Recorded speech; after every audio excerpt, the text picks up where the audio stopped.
Musical Talk, the UK's independent musical theatre podcast.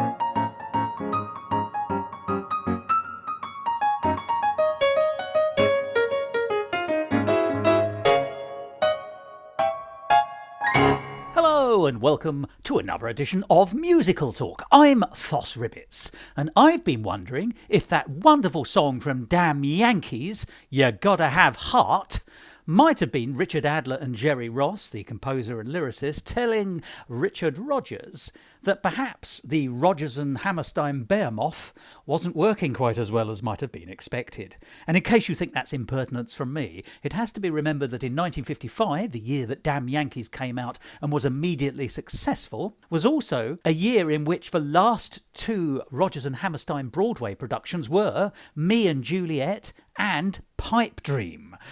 Two shows about which you have probably heard very little. Not great successes. And there will have been people, as there are now, and I count myself amongst them, who rate Rodgers and Hart much higher than they rate Rodgers and Hammerstein.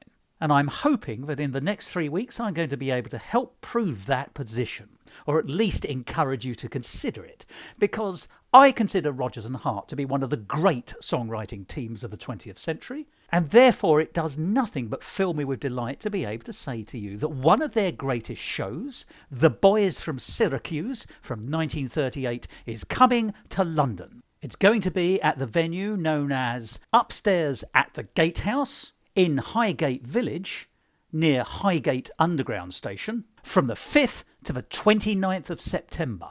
Now, let me lay my cards on the table. As anyone who's listened to Musical Talk for any length of time will know, apart from congratulations, well done and have a nice sit down, why don't you, you'll also be aware that my particular loves are Gilbert and Sullivan, but perhaps even more so, all the music and shows of the interwar period, and particularly the flowering of great musical theatre writing that occurred in that time.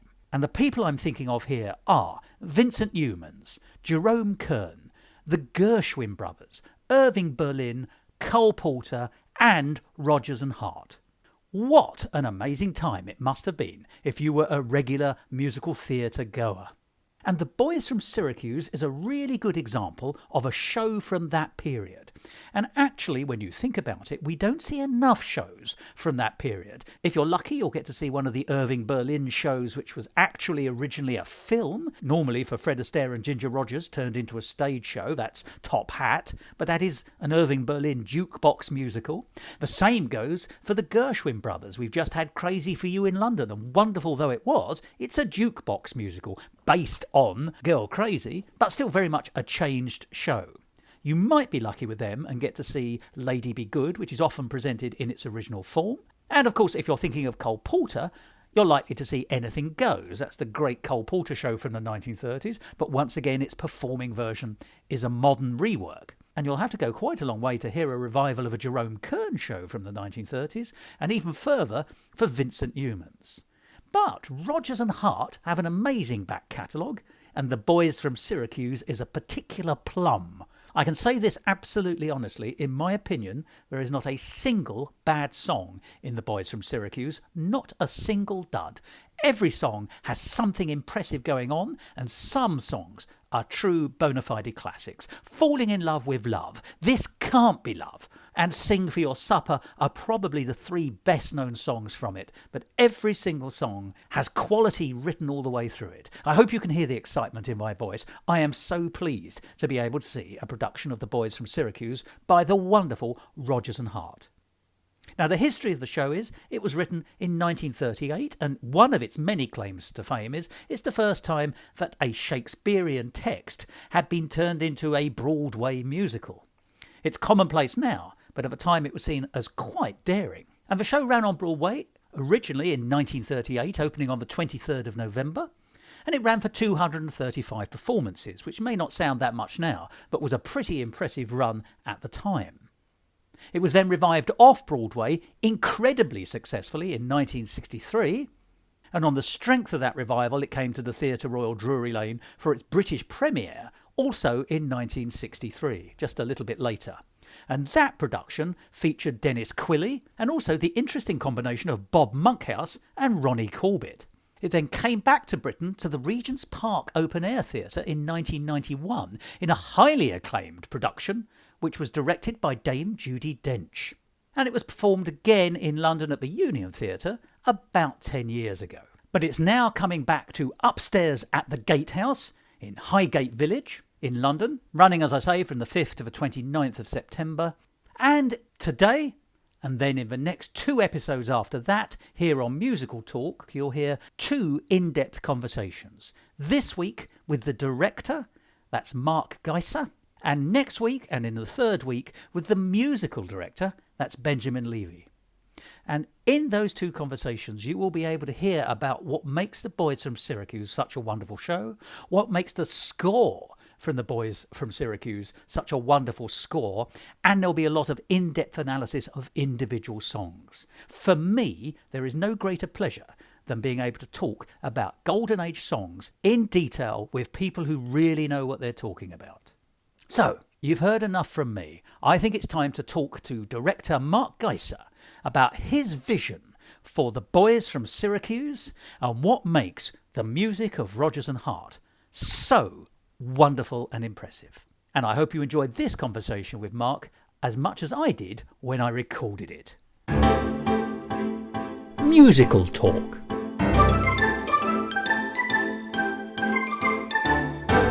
Hi, I'm Mark Giesser. I am the producer-director of The Boys from Syracuse, which will be at Upstairs at the Gatehouse. Yes, and we'll be talking later in the programme about how people can see this wonderful show. Now, when I heard that The Boys from Syracuse was coming back to London, I was so pleased.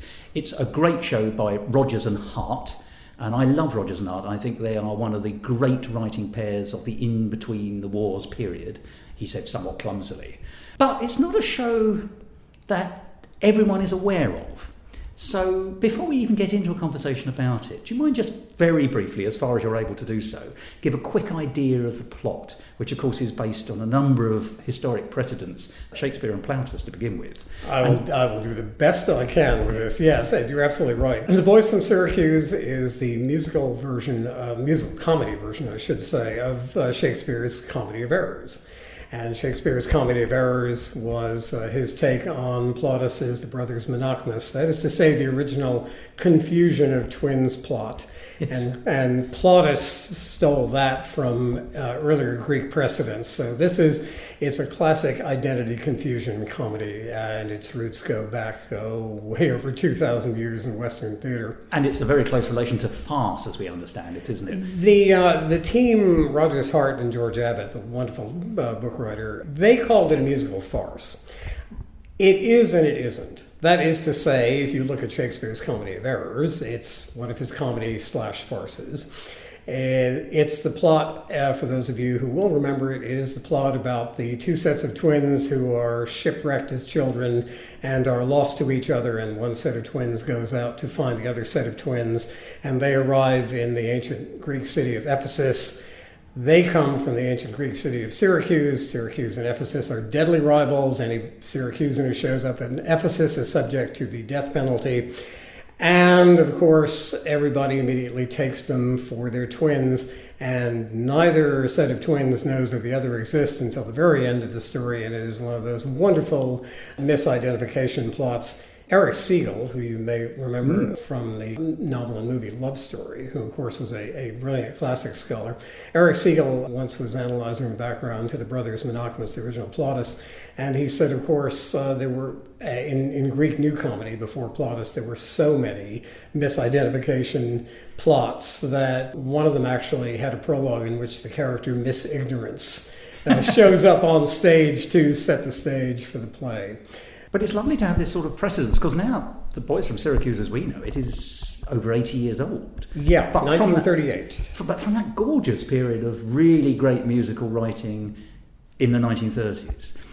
Now, as I say, I love Rodgers and Hart, and I think, to use a very modern phrase, this show is full of bangers musically. And I wanted to talk about the score a little bit later, but What drew you to it? I mean, did you know the piece? I did indeed. And what drew us to it? Well, I'm a big Rodgers and Hart fan. And, Wise man. Possibly as big a fan as you are. And it's just one of those albums that I knew from way back when. I'd never had a chance to see the show, but I knew the score quite well. And Gatehouse and I were talking about doing a musical. And I said, what would be good to look into doing? And I thought, the Boys From Syracuse would be a wonderful show.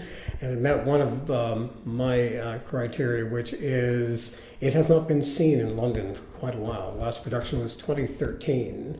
Is that the one at the Union? It was the one at the Union, yeah. I did a lovely job with it, even in a small theater. Yeah. And before that, the last major production that we're aware of was the famous 1991 production at Regent's Open Air, directed by Dame Judy herself. Indeed. Yeah. I mean, yes, you don't get better sort of pedigree than that. No, you don't. Yeah, the Open Air Theatre in Regent's Park's a lovely venue anyway. It is. I will say that from what I've been able to glean from the history of production here in the UK, the show, of course, originated on Broadway in 1938 and was quite a hit then. It was brought back in an off-Broadway revival in 1963. The current version that we're doing is based on that book. The book underwent a little bit of alteration. Oh, there's a bit of revision. Productions. Yeah. They apparently Abbott was still alive, of course, but they asked Fred Ebb of Candor and Ebb to do a little work on the book, and Christopher Hewitt, I believe it is the unfortunately late Christopher Hewitt, directed the show. And he did a little work on the book. So the book had underwent some changes. I believe the score remained the same. I don't think it was that production. In 1963, the show finally made its West End debut, the way I understand it. My understanding is also that the West End critics at the time were a little more indifferent than their New York counterparts, which may account for the fact that it wasn't revived in a major way until Dame Judy's production. That's true. The interesting thing about the London production in the 1960s is actually looking back now on the cast. Certainly from a British point of view, it featured Dennis Quilley, who was our Sweeney Todd when that came over here in the late 70s, but also Bob Monkhouse, who was an enormous star here, and Ronnie Corbett, one of the two Ronnies. So it wasn't faulted on its cast, but they were farceurs, particularly Bob Monkhouse and Ronnie Corbett. So it looks like it might have been cast for the comedy rather than for the singing. It's quite possible. But again, if I may, the show does say it's a farce, but I will say it's much more of a conventional musical comedy. Yeah. It has the pace of a farce in many places, but there are very genuine emotional moments in the show, in the score, of course, as only Rodgers and Hart would have it. And therefore, it's not exactly like a musicalization of No Sex, Please, We're British. Yes. It's far from that. And it would also be quite difficult, wouldn't it? It's quite a challenge, I think, actually, just looking at it from a pacing way, to write a farce which relies so much on building tension and pressure and speed and pace, all comedically done. It's a case of piling pillion on ossa.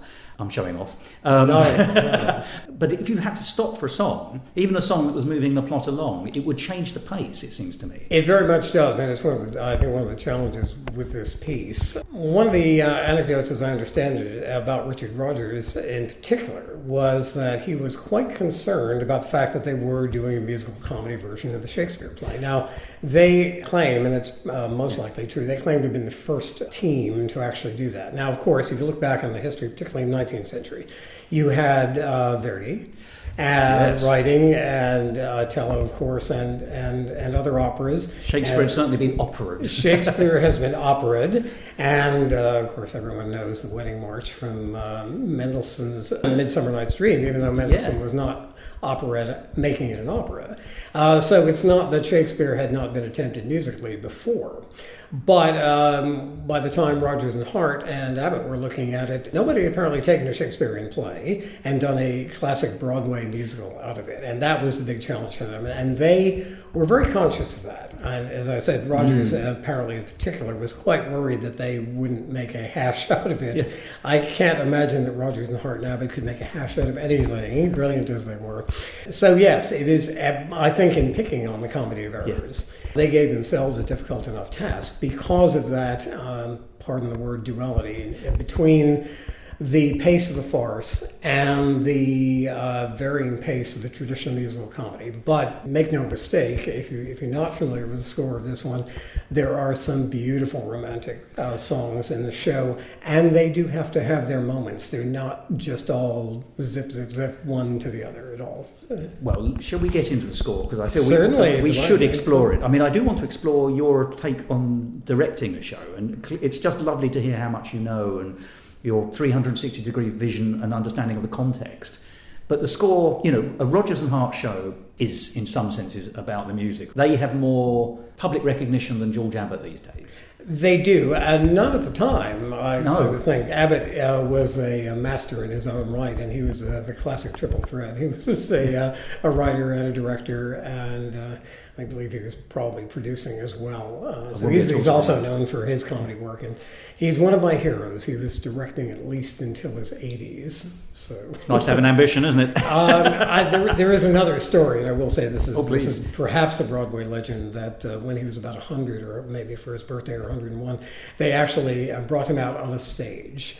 I think he was in a wheelchair at that point, and they let him do a little bit of directing with the cast, so he could say, as a centenarian, he was directing. If anybody catches me on that, please let me know. But Abbott was brilliant, just as his team members were. But because it is Rodgers and Hart, and because in any musical, the book, even extremely deftly done as this one is, will get overshadowed by the score. Maybe that's just the nature of the form. Yes, we know Abbott less now than we do Rodgers and Hart, of course. But it's true for modern writers as well, isn't it? If you work with Sondheim, or if you worked with Sondheim, you are destined to be in the Sondheim biography. He's not going to be in yours, as it were. So I think I have a theory that's because once Sondheim took control over the writing of his shows, he was not going to be outdone.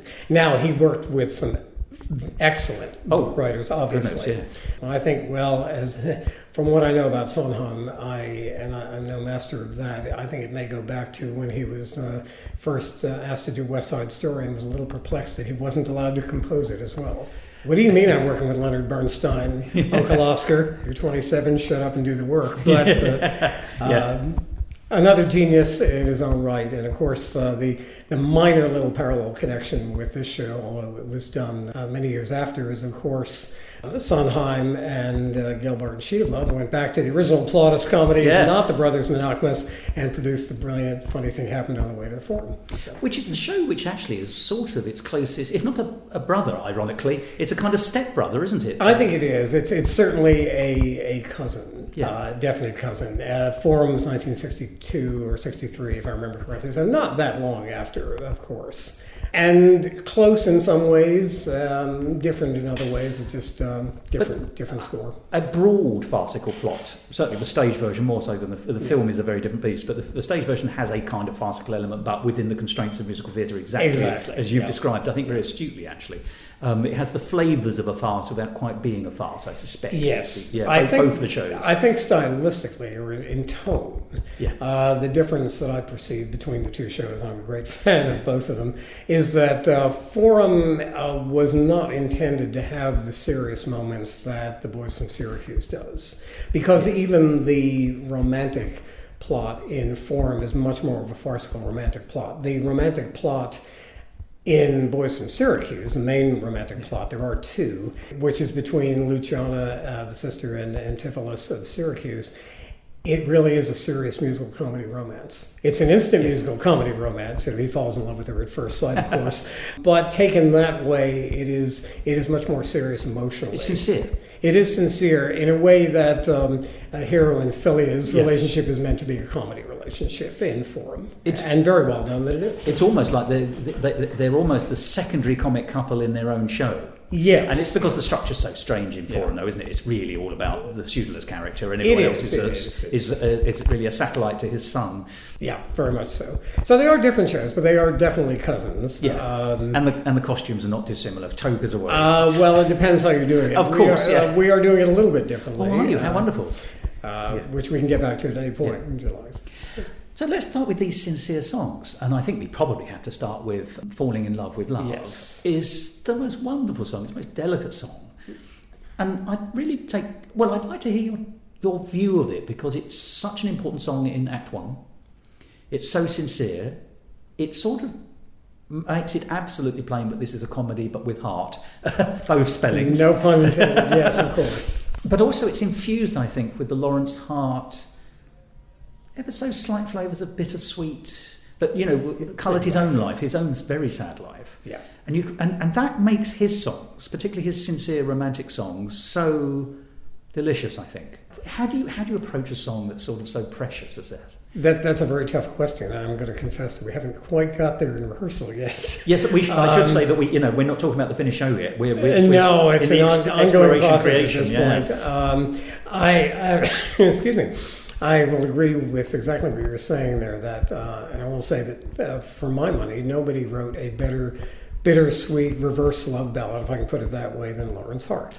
And I think a lot of that did come out of his own tortured romantic life. I think for people who don't know, it is worth noting that Larry Hart was a gay man who, in the show business world of the 20s and 30s, in particular in America in the 40s, he could not come out officially. No. Everyone knew it around him. And he had a rather tortured love life. I don't know that much about it, but we did run across an interview with somebody who was saying, well, the problem wasn't so much that Larry was gay, he just was ugly. He was not really ugly, but he was apparently self-hating as well. Yes, and he was very self-hating. He thought he was very unattractive. I think he did, and that probably had an effect on the relationships he was able to have. I think, as is with all writers on some level, that is very much reflected in the lyrics he writes. But even when he's lighthearted, take the classic Manhattan song that they almost started their career with, he has a lovely way of just taking a straightforward concept and just turning it on its ear without mocking it, without making the sincerity remains intact, doesn't it? So, excuse me? The sincerity remains intact, yes, even though he's pushing at the envelope. Yeah. And Falling in Love with Love is probably as quintessential an example of that as I can think of. It is Adriana's song. Adriana is, of course, the neglected wife of Antipholus of Ephesus, and her husband... she loves her husband. As the dialogue says, some would say it was a sword point wedding, but ... And nicely put, yes. Yeah, and as we find out later in the story, of course, he does love and admire his wife. There's a whole song about it, which he sings. But he spends a lot of his time at the house of the courtesan, and Adriana, at the least, is extremely frustrated about that. Well, she has her sister Luciana in the household, and Luciana, who can be portrayed sometimes as a little naive, and I think knows a lot more about what's going on in the world romantically than her sister gives her credit for. Falling in Love with Love comes out of a scene where she is admonishing, essentially in a gentle way, her sister, and in this case, Luce, the head household servant, about the disappointments of love. I'm the married woman with the experience, and yes, you may think it's all very romantic, and when you find a husband, you'd like to think it's going to be one way, but I can tell you it's really this way. What is the lyric to Falling in Love with Love? It is, I was kind of a fool when I saw the moon shining in my eyes, and now I regret it. Falling in Love with Love is for children at school, that sort of It's such a juvenile fancy. It is a juvenile fancy. And that is, again, I think, quintessentially Larry Hart writing from inside himself and producing a beautiful love song that is not a love song at the same time, one of his trademarks. But it is set against Richard Rodgers' lush waltz. And so you have this romantic melody being played against these ironic lyrics. It's Rodgers and Hart at their best. It is. It's got that Gilbert and Sullivan thing going on, oddly enough. I mean, it's very, very broadly, it's often argued, it's much more sophisticated than this, but that, that Gilbert has the acidic comedy and Sullivan lightens that. Yes. It's something similar there. There's... in Falling in Love with Love, you've got these beautiful lyrics. Exactly as you say, you've got the character singing about how love isn't what it's cracked up to be, but it's not cynical. It's bittersweet, and that's a very different flavour. It's a lovely way of putting it. It's not sneery at all, is it? No, it isn't. And that was that balance that Rodgers and Hart were able to achieve. And I think Larry Hart is one of the the few of the great lyricists who was able to achieve that without the bitterness, without the brittleness of it. It's also not maudlin, though, either. It is such not an interesting. maudlin. Yes. It is not maudlin at all. And one of the things I've just briefly touched on with our Adriana, Caroline Kennedy, lovely actress and singer, is that Adriana is not bitter. If Adriana is bitter, then you lose the sympathy for her, and the story just kind of drifts away from you. But what Adriana is, and I think there are lots of husbands and wives that can relate to this out there, of whatever gender, Adriana is a neglected spouse. Yeah. So she's still in love with the idea of love. Yes. And that spark could easily be rekindled. So it's not dead. So there, in her own heart, she also knows there's a redemptive possibility for her. It's Absolutely. hope, which means the hope is still there. I think you're absolutely right, and that is the lovely thing about that particular song. It's almost subtextual, because it's not really in the lyrics, but in the tone of it, and because I think Rodgers purposely set it to that beautiful lush waltz of his. You're exactly right about that. There is that element of hope underlying it. And what does she do when she comes out of the song? She decides that she is going to win her husband's attention back by being the loving, cooing wife, literally. She uses the term, I will coo him home. And yet, as I've also asked Caroline to think about, Adriana is no fool. Oh, no. In the sense that she is not going to be submissive to her husband. She wants to win his attention back, but she's going to do it on her terms. I call this, as I said to my cast, I call this the modern taming of the shrew problem. I know a lot of modern productions have a little problem with the ending of the taming of the shrew. And Kiss Me Kate. Even in Kiss Me Kate, which Cole Porter is, if he and Hart weren't lyrical soulmates, I don't know who else is. They are the best, absolutely. They are and so sophisticated. Porter wrote in that same sophisticated, out of that 30s cocktail party tradition, but more than that, of course. And Porter could do the same type of thing, I think, as certainly that Hart does. So Adriana goes out to coo Antipholus home, but it's not by being the meek, submissive wife. She plays the role in doing it. And I think, as you're saying, it's coming out of that place that we first hear, falling in love with love. This is what's happening to my heart. And I am feeling some pain, but I still have hope. Bittersweet, perfectly. And probably, I think there's, as all the brilliant work that Rodgers and Hart did, and I'm not a shill for them, I just happen to admire their work greatly. This is probably one of the best examples of that they were able to turn out. And it's interesting, you made a really interesting point, I think, which is thematically picked up later on in another song. This idea that she wants her husband to pay more attention to her again, because in one of the comic songs later on, and we'll talk about that later, there's a song about I now pronounce you man and wife. He and she. He and she, that's right. That's which is it's a song between Luce, the servant, and Dromio of Ephesus, her husband. They're technically, as classical musical comedy goes, the comedy romance couple. Yeah. They are the second couple. But if I may, they do, because we were having this conversation in rehearsal a couple of days ago, they are the mirror of Adriana and Ephesus's relation, Adriana and Antipholus of Ephesus, pardon the confusion there.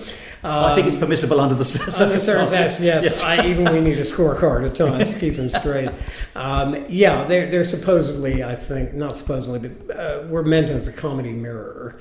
But they sure not dissimilar dynamic. Luce constantly complains about being a neglected wife. They make her a little bit more, for lack of a better way of putting it, sex mad. Adriana is subtler about it. But of course she does end up unknowingly bringing Antipholus of Syracuse home and is determined to seduce him for the night. With Luce, it's a little more obvious, and it's a little more the comedy couple where the husband is resisting the attention. But yes, it's that same neglected wife. How does she deal with the problem with her husband? And they do love each other in both cases, but that tension is there. But it's that beautiful parallel, and it's in the lyric, isn't it? I now pronounce you man and wife, are magic words like open sesame. And though it made you mine for life, it also made you think much less of me. Yes, exactly. That's from memory, but it's such a beautiful little couplet. It is, and that again is Hart at his comically ironic best. And then Luce and Dromio go ahead and they sing this lovely novelty number, he and she, about, well, I knew a couple once that made a go of it.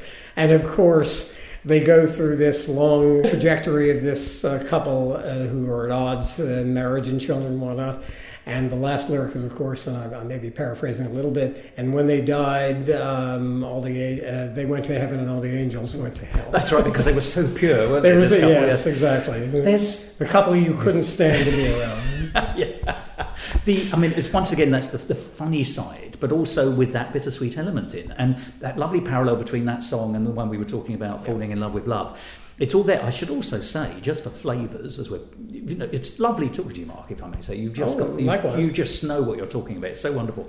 But there's a parallel with another Richard Rodgers song, and it's one of the songs he wrote with Stephen Sondheim for Do I Hear a Waltz. There's a song in that called We're Gonna Be All Right, which is also about mismatched couples. Yes, I don't know it well, but yes. I mean, that is a much more cynical song, as you might expect. But I'm not surprised because they had the one collaboration, but Sondheim was a very different writer from Larry Hart. He echoed, I think, some of what Hart did before him.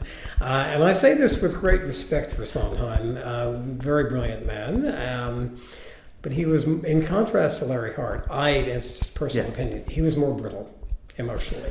He does incredible work in his scores, and there's no more wistfully, almost bittersweet ballad than Send in the Clowns, for example. But I think when you tried to put Richard Rodgers together with Sondheim to come up with a show on a certain emotional level, I'm not surprised that you get that kind of maybe tonal clash. Hart and Rodgers learned from the get-go how to work together and complement each other. I'm not terribly shocked that the Rodgers-Sondheim collaboration, which was, two geniuses getting together, didn't quite have the same chemistry, perhaps, for lack of a better word. I mean, this may be a conversation for another day, but I think I agree with you. There's also that sense that there is just that touch more cynicism in Sondheim, and therefore cynicism is a veneer in some senses, whereas it seems to me that Hart's emotional responses are deeply honest.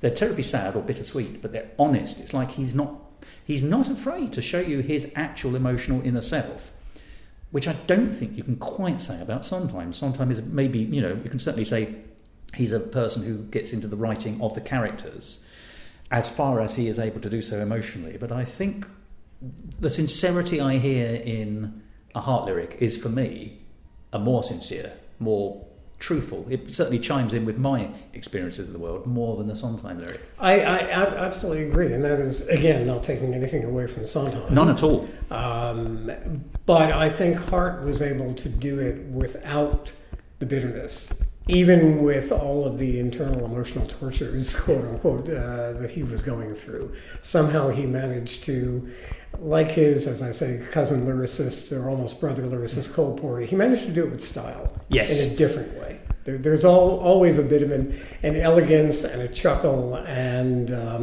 even the wonderful Larry Hart rhymes. Occasionally he stretches them, but Island of Samos and Ignoramus, that sort of thing, which is quintessential Hart. Well, also, there's another slightly bent rhyme, although overtly in Manhattan, isn't there? Which is you get girl and boy, and then a rhyme for boy, and then later on there's boy and girl, and it's the rhyme is goyle. Yes, exactly. And you're invited to enjoy the playfulness of it, but it is very much so. Yeah. Gosh, it is. I mean, it's so lovely to talk to someone. Obviously, you're working with Hart at the moment and Rodgers, but what have you discovered yourself getting this close to the material in terms of the lyrics, particularly? I'm going to say that's a kind of a tough question. I have to admit, I'm not sure I've gotten that far. Well, you sound to me like you're very much on top of it. You sound like you're pinpoint accurate on everything you've said so far. So or certainly I agree with you. Maybe I'm saying, because this is what I think and I hear it in what you're saying, which is a terribly arrogant thing to say. Well, may I ask you a question? We'll get back to some more of the songs, but I'd like to talk about the opening song from a director's point of view. So wearing your director's hat. So this is the song that sets up the show. Yes. This is the father of the two twins. Yep. And the twins each have a slave boy who's a twin as well, and they're both called Antipholus, is that right? Both of the twin non-slave brothers are Antipholus, and the others are called Dromio. And I've heard somebody say, by the way, online for other reviews of other versions of this in the past, they say how ridiculous that you would name two children with the same in a same family with the same name. But actually, it's actually a Roman thing. The Romans did name several children after a family name, so you can have two or three children with the same name. Seems remarkable, doesn't it? But not necessarily, but I think you have to look at it in the context of the Shakespearean original. As I was noting to my cast the other day. Yes, Shakespeare takes the Plautus plot, does his own thing with it, and sets it in ancient Ephesus. That's fine. Shakespeare loved his exotic locations. And then he proceeds to give people Italian names, like Luciano and Angelo. So I'm not sure you're supposed to apply too much logic to either the original Shakespeare or how it was translated by Rodgers, Hart and Abbott. And once again, there's a lovely little moment in that, isn't there? There's, in one of the verses... it's This Can't Be Love, in fact. Yeah. One of the characters talks about his cousin Romeo. Yes. And then proceeds to tell you the Romeo and Juliet. Yeah, exactly. It starts off in Verona, my cousin Romeo. Is it? Now, wait a minute. You're in ancient Ephesus. I don't think you have anything to do with Verona, but it doesn't matter because that's part of the farcical element. And I think Shakespeare would have approved because he did very much the same thing. It's for the audience as well, It isn't is it? very much, you're in Shakespeare land. For the audience. And I think they could not resist rhyming Dromio and Romeo. Yeah. Because they very well knew that when Shakespeare picked a name out of a hat, as I believe he probably did with this one, it's not the original Plautus. Oh, Dromio, that's a variation on Romeo. There's something to be had in that. Yeah, Dromio and Luciette, I suppose, isn't it? Almost. Yeah, exactly. But that first song, the opening song, was where the father arrives in Ephesus. He's about to be executed. That is our opening thing. The opening number, yeah. But it's a really curious piece. First of all, it's quite a long number. Yep. It sets it up. You've got a Greek chorus, a literal chorus on stage, but they are commenting on what they see. They also do a little bit of that Gilbert and Sullivan thing where they sort of echo what's being said. But there's also, it seems to me, quite a lot of repetition by what's going on. You hear a musical phrase without any lyric, which we sort of, I assume, I've always interpreted it as meaning the kind of sort of the sentence being handed down by the authorities in a way that you can't hear them, and then it's read out to the populace, and then they quote it back. So you've got a silent partner in the song, or so it seems to me. And then and the song is also not AABA at all. You've got this. No, it's certainly not that. Because it's almost two or three. It feels, clumsily. Not clumsily. It's not clumsy at all. But what I mean, it does feel like two or three different songs and certainly melodies combined together to take you over quite a lot of ground to set up this fairly complicated misunderstanding plot. But I'm just absolutely fascinated by this part where people are sort of responding to a musical cue which has a character of its own in that song. I've sort of described it the best way I can, which is probably not terribly well at all, but I'd be really interested in how you, as a director, make that first song work, because I think if you can get that right, and I'm sure you will, and I'm sure you have, then the rest of the show opens up. But it's so important, and yet it's so strange. It is. It's a really odd opening number. It is. You've described it actually better than I can. Not at all. I will tell you a couple of things. First of all, which influences what we're doing. The original Broadway cast, as best we could see, had a cast of 49 in it. Ooh. There are, I think, 20 named characters. The glory days. In the glory days, yes. Oh. I don't want to say actors were cheaper back then. They could maybe afford them better.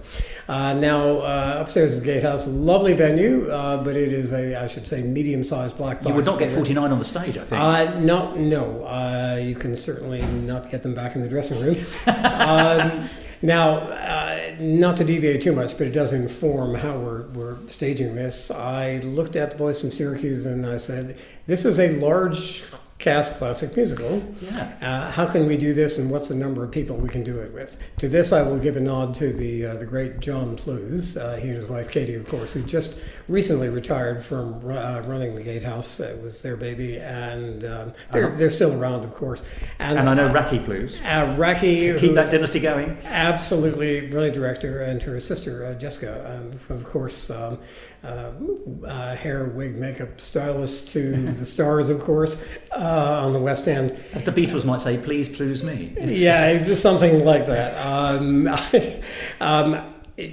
By watching some of the shows that John has staged over the years, he is one of the masters of taking a large classic musical and shaping it down for maybe a cast of 10 or so. It's about what you can fit, sometimes a little more. And of course, you have to have musicians in there as well. Looking at the Boys from Syracuse, I said, I really want to do this show. How can I do this? I looked at various schemes and I got it to a cast of 8.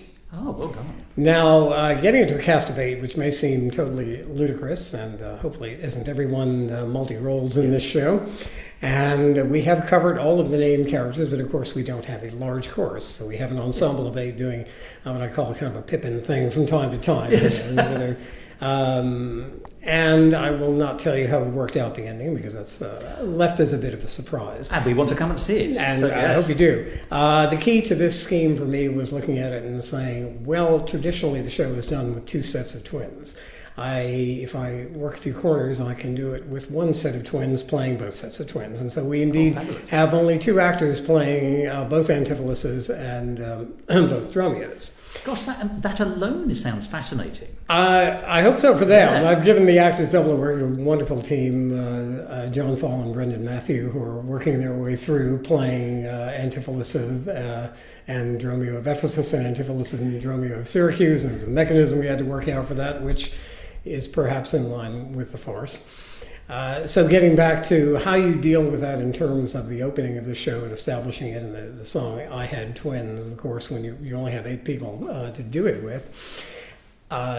I suppose I cheated. I turned it over to our choreographer, Jared Hageman, wonderful gentleman that I have the pleasure of working with now on this show, as well as Benjamin Levy, our musical director, not to plug them both, but they both kind of took over from that. And Jared turned to me at one point and he said, this is kind of like Bohemian Rhapsody. In the sense of structurally, it's here, it's there, it's everywhere. That's an interesting observation. He is a very perceptive man, and therefore I said, okay, Jared, let's see what you want to do with this. And he asked me about this and that and said, would you mind if I did a little bit of this here? And I said, absolutely, let's play and see what you come up with. So the way we ended up approaching it, mostly, it is mostly a choreographic number from the start, choreographic and musical number. There is no book in it until you get out of the song. Yeah. I have just left it to my wonderful team. And I won't tell you what he's done with it, but he's been very creative with it. But those shifts in rhythm and tone and the echoes that you're talking about, the Greek chorus thing, which we do play a bit of a nod to, but not in the way it says in the book, because if you follow stage directions in their productions, you just get into a big thicket. They had a large cast and a big proscenium stage on which to do it. That's not by way of complaint. It's by way of saying adaptation. But also, you in a smaller venue, you need a smaller number of people. If you pack too many people onto a stage in a smaller venue which can't sort of maintain it, you can actually lose cohesion for an audience. Yes, I think it's absolutely essential that you carry the audience with you. So I don't think there's any negative to cutting your cloth according to the resources you have, but also the venue. People often forget the importance of directing to the venue for the audience. Absolutely. I've seen that in Edinburgh.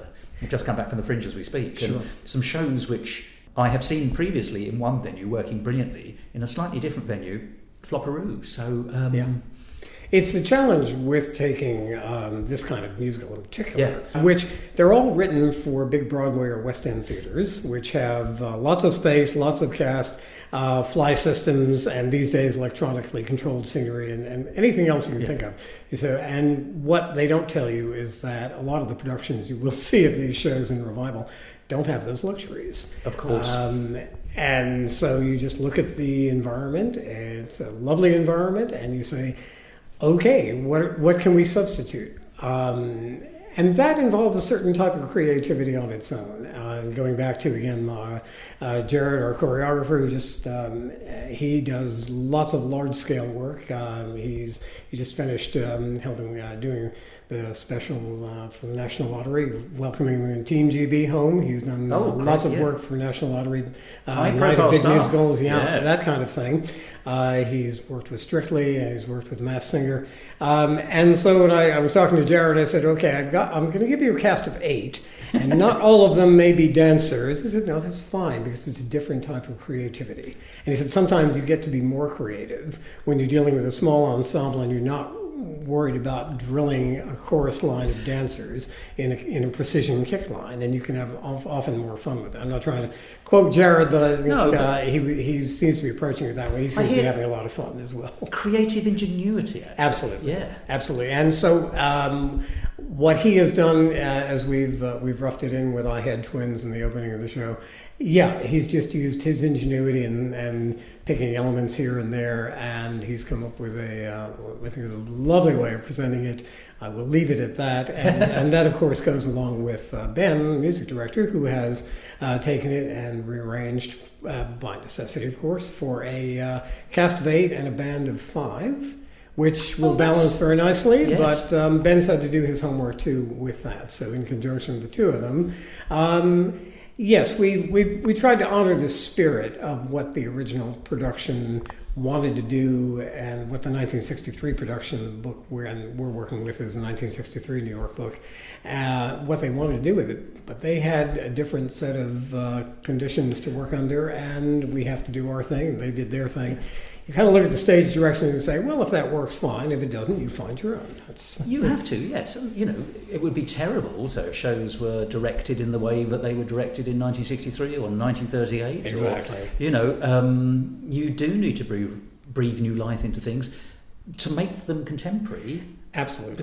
Because it's fashion theatre, as there is in everything. One of the things I said to Jared, as I've said to previous choreographers I've worked with, is that you don't want these revivals to be museum pieces. No. The question always comes up, well, if it was written in the late 30s, where do we stop in terms of dance styles? I said, you don't. No. Particularly with the Boys From Syracuse, which they had fun with. It is written, yes, it is a musical translation of Shakespeare. Shakespeare was translating the Plautus.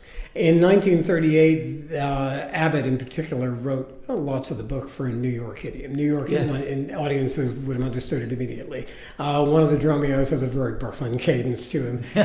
And they were, as Shakespeare was, of course, a little bit fast and loose with the logic and the historical references and the contemporary speech and the not-so-contemporary speech. George Abbott, very wisely, and I'm sure that was a team decision, did not try to bring in too much of the Shakespeare poetry. That is to say, he did not try to do what the wonderful Lerner and Lowe did with My Fair Lady. They knew when to use as much of the Shaw as possible, but in My Fair Lady is a story that was much more amenable to doing that. If you had tried to musicalize the Shakespeare poetry, incredible as it is, I think they would have gotten themselves all balled up in knots. So Abbott wrote a very New York Broadway musical comedy book.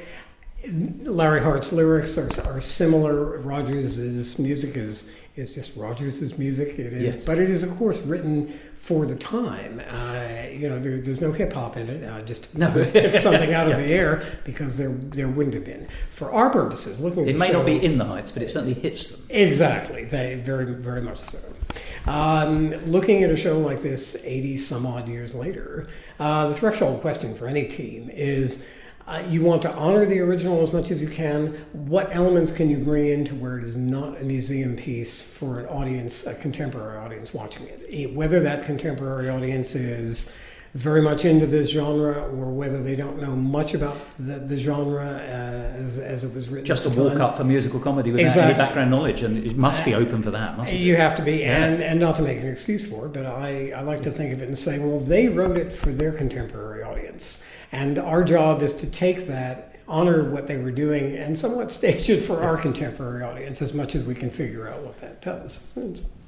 I mean, that's a really interesting insight into the director's role, because it's so multifaceted being a director. It's not, if you believe the stereotypes, particularly propagated by film and early film at that, you'd be wearing a pair of joppers, sitting in a chair, a canvas chair with a megaphone. Yeah. But that makes it a very narrow focus on the visual. And of course it isn't. It's 360-degree thinking.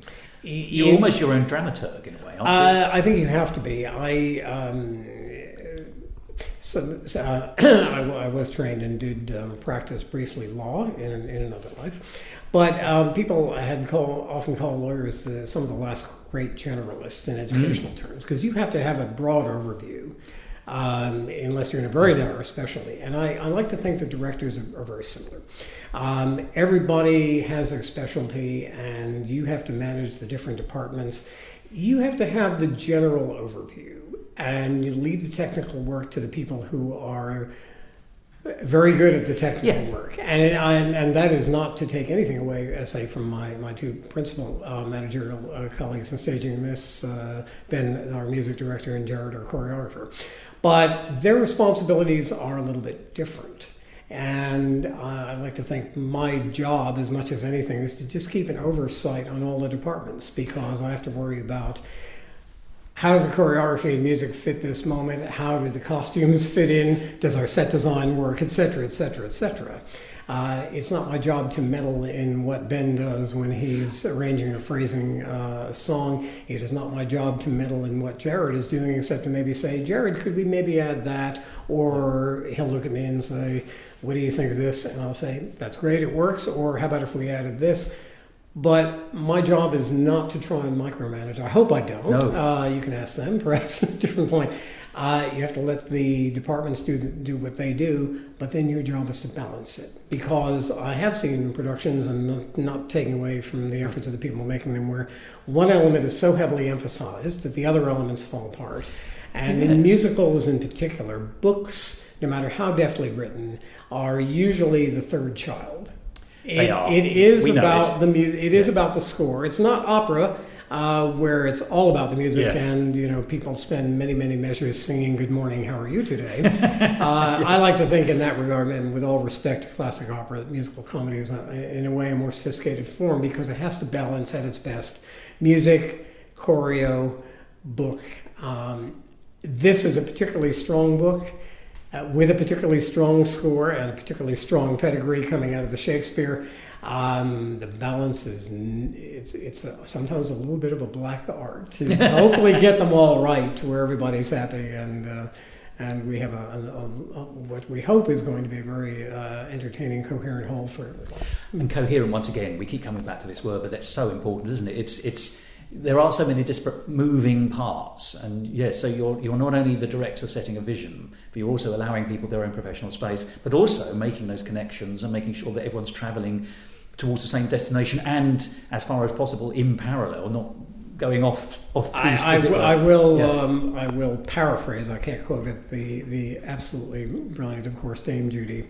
And one of her comments about directing, and that may have come somewhat out of her experience with Boys From Syracuse, but please ask her, and if I apologize if I do get it wrong. She said directing is somewhat like running a horse race.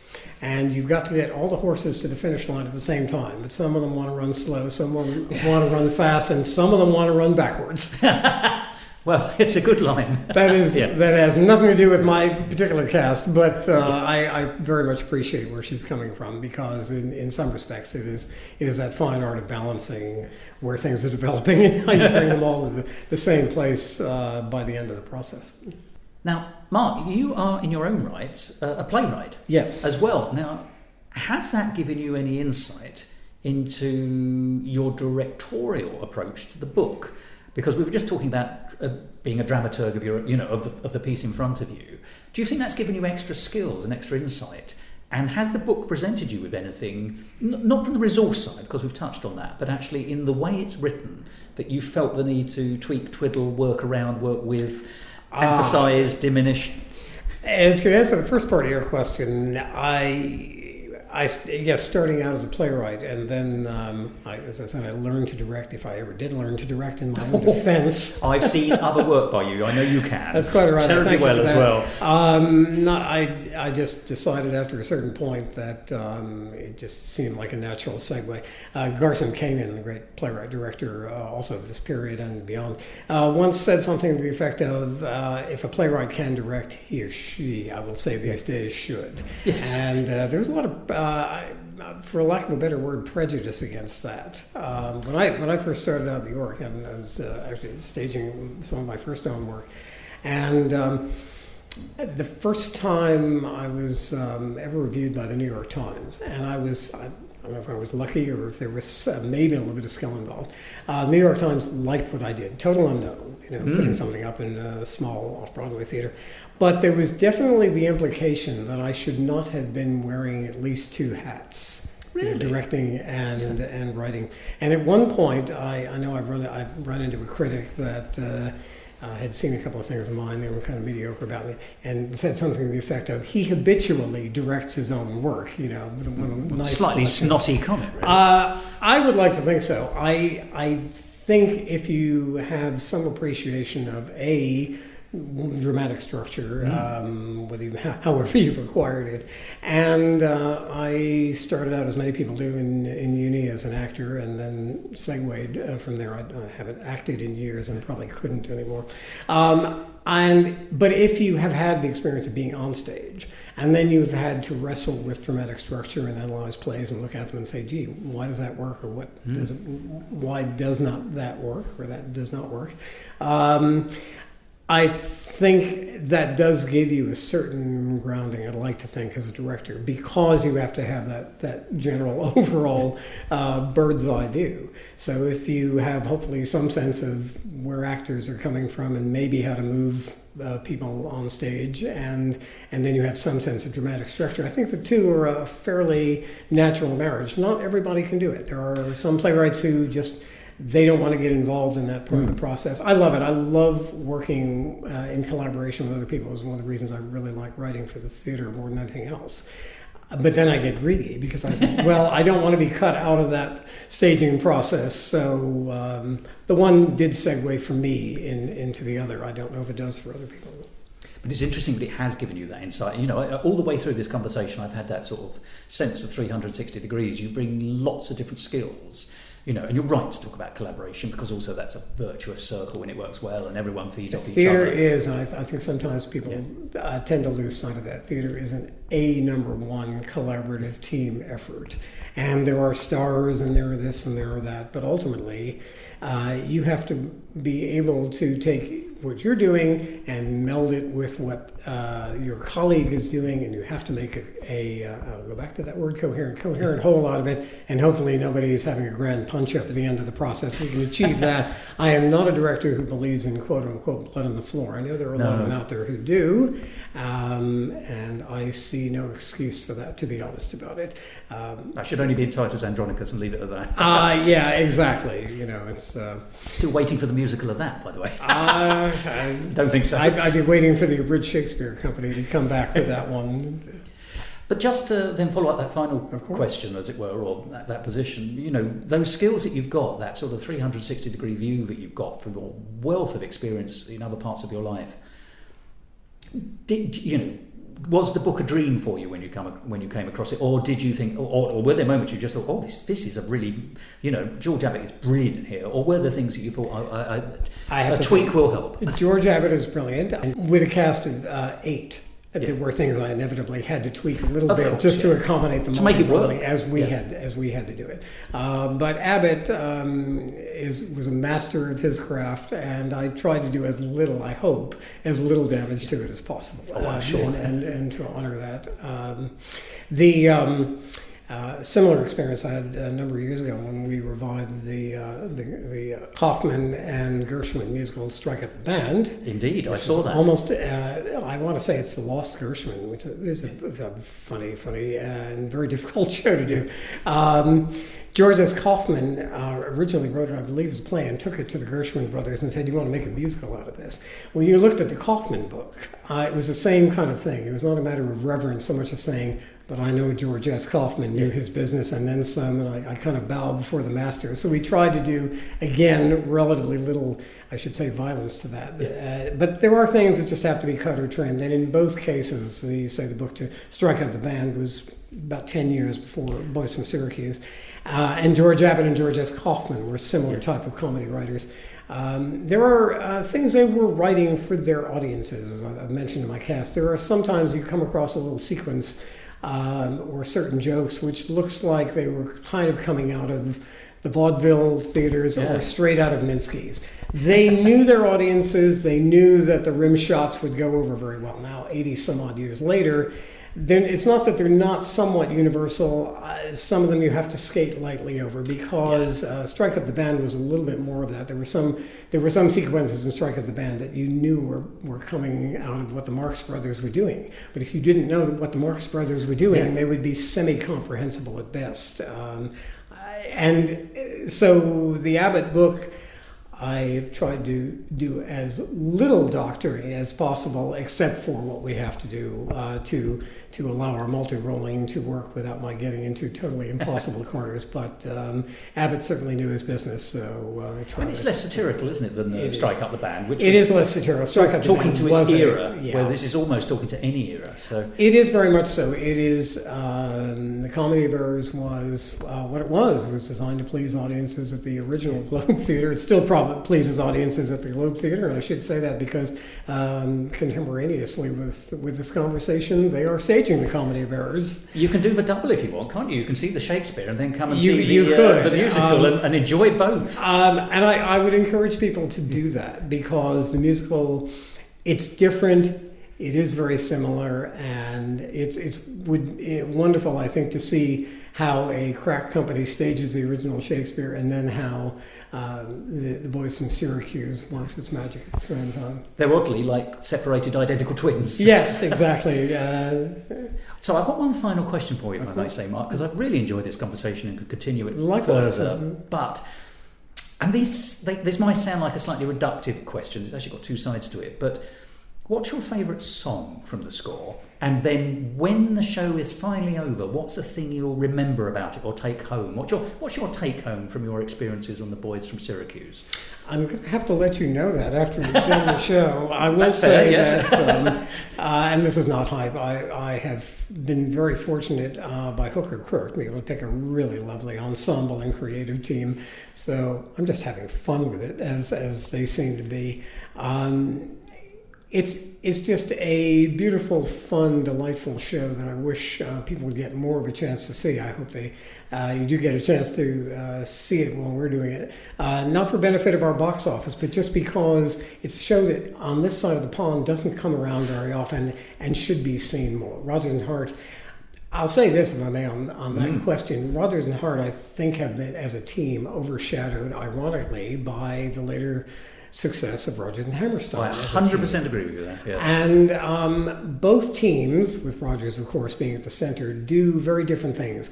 And for lack of a better word, again, the zeitgeist of the two eras after the World War II watershed was also very different.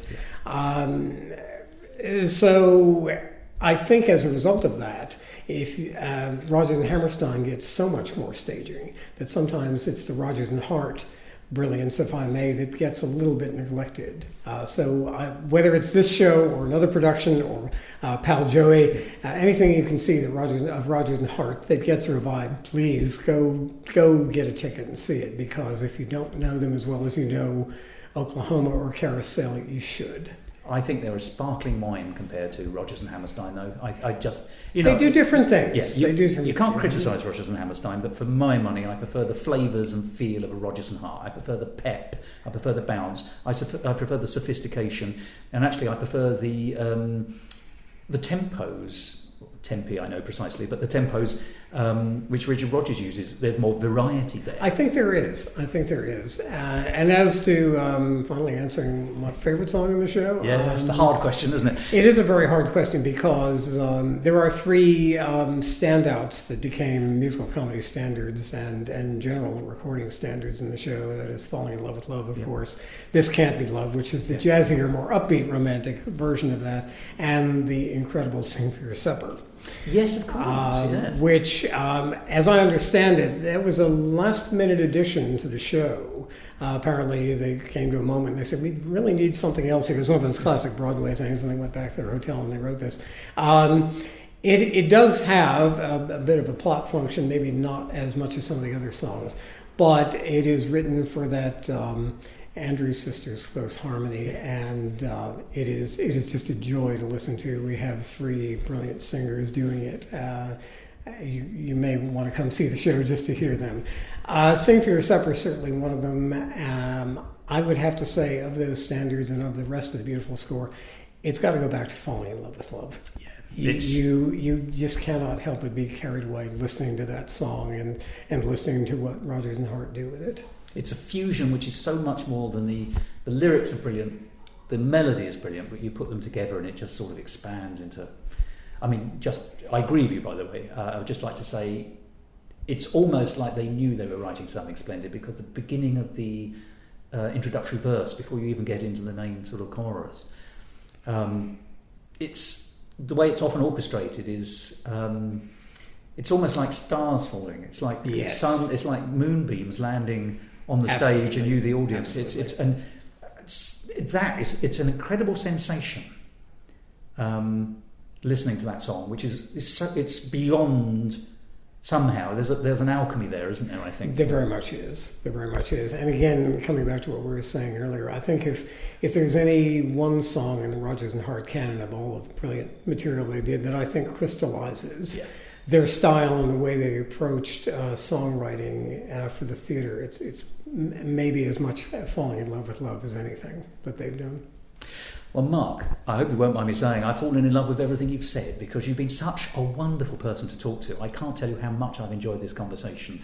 It's a privilege for me to actually talk to someone so creative with such great breadth and experience and knowledge, who's also so entertaining to listen to. So, Mark, I can only wish you the greatest of success for this show, which I shall see, and I hope many others choose to do so as well. But thank you so much for talking to me and to Musical Talk. And thank you so much, Thos, for having me on Musical Talk. It's been an absolute delight being able to chat about this process, and on behalf of my cast and creative team as well. Thank you very much. Musical Talk.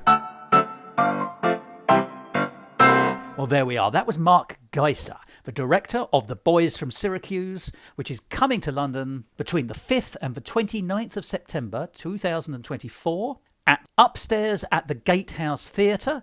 That's in Highgate Village, London, N64BD. And if you want to find out where the details for that are, www.upstairsatthegatehouse.com. So do go along to that and buy tickets. I can assure you the score alone is worth seeing, but the show is a great romp. George Abbott, as you heard from Mark, was absolutely a man who knew theatre and knew what he was doing. And he ultimately lived to 107 years of age, as Mark was stating. And, as I said before that conversation with Mark, I was lucky enough to then have a second conversation with the musical director and orchestrator of this production, Benjamin Levy. And that is another wonderful conversation, absolutely full of insights, excitement, and good, solid analysis of the score and songs of Rodgers and Hart for The Boys From Syracuse. So I do hope you'll join me for the next 2 weeks here on Musical Talk as we continue to analyse what makes this wonderful show so good. And I do hope it's whetted your appetite to go and see it at Upstairs at the Gatehouse in Highgate. The nearest tube station, just so you know, is Highgate. The performances are at 7:30 in the evening. There are Saturday matinees at 3 p.m. and on Sunday at 4 p.m. Well, as Shakespeare would say, without further ado, and quite a lot of nothing, I'm sure you'll agree from me at least, it's time to bring this episode to an end. Do join me again next week, and you'll be hearing from Benjamin Levy, the musical director and orchestrator. As I say, another wonderful conversation about a wonderful show. Until then, it's time to bring this episode to an end. And I'm going to do it now. As promised, here I go. Goodbye.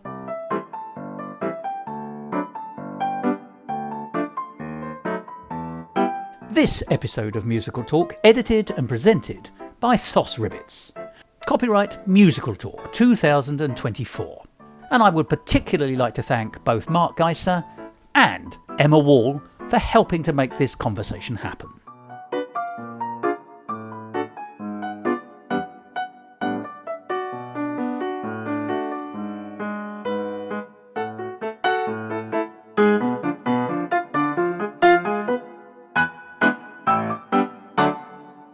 To find out more about the world of Musical Talk and listen to past episodes, go along to our website www.musicaltalk.co.uk, or subscribe to us on Apple Podcasts, and follow us on the usual social media networks like Facebook, Instagram, and X, formerly known as Twitter.